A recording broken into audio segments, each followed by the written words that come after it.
తెలంగాణ పౌరుషాన్ని తెలంగాణ యొక్క ఆత్మగౌరవాన్ని చాటే విధంగా చాలా గొప్పగా ఒక అద్భుతమైన భవనాన్ని నిర్మాణం చేసి తెలంగాణలోని భవిష్యత్ తరాలకు అందించాలనే ఉద్దేశంతో అక్కడ ఒక మంచి డిజైన్ ఎంపిక చేసి చాలా లోతుగా ఆలోచించి సెక్రటేరియట్ కట్టారు.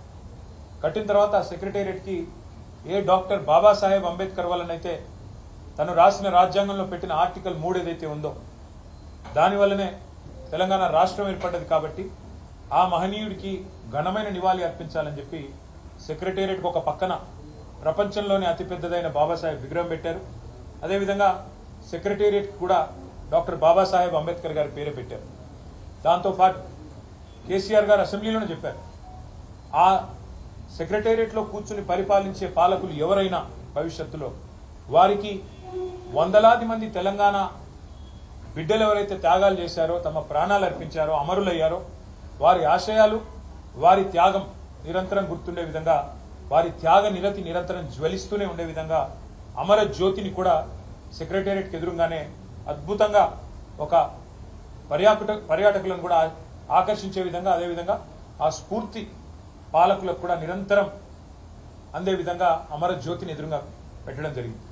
పెట్టిన తర్వాత తెలంగాణ అస్తిత్వానికి ప్రతీక, తెలంగాణ ఆత్మగౌరవానికి ప్రతీక అయిన తెలంగాణ తల్లిని అక్కడే ప్రతిష్ఠించాలన్న ఉద్దేశంతో ఒక అద్భుతమైన ఐలాండ్ను కూడా అక్కడ క్రియేట్ చేయడం జరిగింది. ఇదివరకు అది లేదు, ఐలాండ్ అక్కడే క్రియేట్ చేయడం జరిగింది.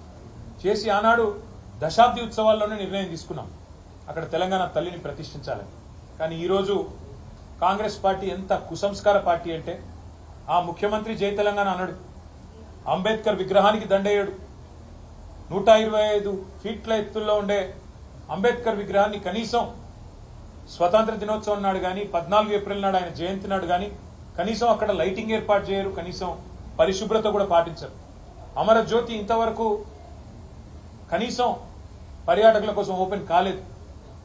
ఇంకా పైపెచ్చు ఇవన్నీ చాలదన్నట్టు ఏ రాజీవ్ గాంధీ గారైతే తెలంగాణ బిడ్డ అంజయ్యను అవమానించారో ఆ అంజయ్య గారి పేరు పక్కనే ఉండే పార్కుకు పెట్టింది ఆనాడు ప్రభుత్వం.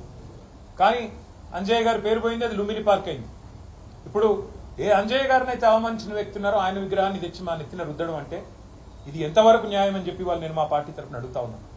మేము 10 ఏళ్ళు చాలా సంస్కారవంతంగా వ్యవహారం చేసినాం.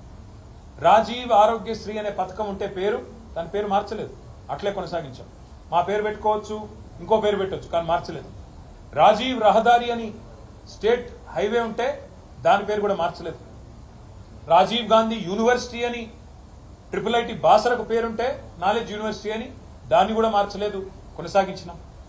ఉప్పల్లో ఉండే అంతర్జాతీయ స్టేడియంకు రాజీవ్ గాంధీ స్టేడియం అని పేరున్నా దాన్ని కూడా కొనసాగించినాం తప్ప మార్చలేదు. అదే మాదిరిగా అంతర్జాతీయ విమానాశ్రయం పేరు రాజీవ్ గాంధీ అంతర్జాతీయ విమానాశ్రయం ఉన్నా దాన్ని కూడా కొనసాగించినాం తప్ప కుసంస్కారవంతంగా ఆలోచన చేయలేదు. కానీ ఇవాళ బాధతోనైనా చెప్పక తప్పడం లేదు. మీరు తెలంగాణ తల్లిని అవమానించిన తర్వాత, తెలంగాణ అస్తిత్వానికి ప్రతీక అయిన మనందరి తల్లి లాంటి తెలంగాణ తల్లిని మీరు అగౌరవపరిచిన తర్వాత తప్పకుండా ఈ మాట బాధతోనే చెప్తా ఉన్నాం. రాజీవ్ గాంధీ గారు మరి తెలంగాణకు ఆయనకు సంబంధం ఏందో నాకే తెలియదు. రాహుల్ గాంధీ దగ్గర మార్కులు కొట్టేయాలంటే మీ గాంధీ భవన్లో పెట్టుకో, లేదా జూబ్లీహిల్స్లో నీ ఇంట్లో పెట్టుకో, ఎవరు వద్దంటలేదు. కానీ ఇవాళ తెలంగాణ సెక్రటేరియట్ ముందు రాజీవ్ గాంధీ విగ్రహాన్ని పెట్టి ఏ కాంగ్రెస్ పార్టీ అయితే వందలాది మంది పిల్లల ప్రాణాలు తీసిందో ఆ కాంగ్రెస్ పార్టీ మళ్ళొక్కసారి క్రూర పరిహాసం ఆడే విధంగా తెలంగాణతో, తెలంగాణ అస్తిత్వాన్ని, తెలంగాణ ఆత్మగౌరవాన్ని దెబ్బతీసే విధంగా వ్యవహారం చేస్తా ఉన్నారు. నేను తప్పకుండా మాటిస్తా ఉన్నా మా తెలంగాణలోని అన్నదమ్ములకి, ఆడబిడ్డలకి, మన పోరాటమే అస్తిత్వ పోరాటం, ఆత్మగౌరవ పోరాటం. తప్పకుండా మనం మళ్ళీ తిరిగి వస్తాం.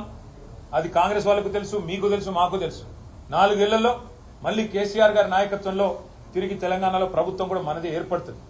ఏర్పడ్డ తర్వాత వెంటనే తప్పకుండా రాజీవ్ గాంధీ గారి విగ్రహాన్ని అక్కడి నుంచి సకల మర్యాదలతో తొలగిస్తాం. అక్కడి నుంచి వారు కాంగ్రెస్ వారు ఎక్కడికి కోరుకుంటే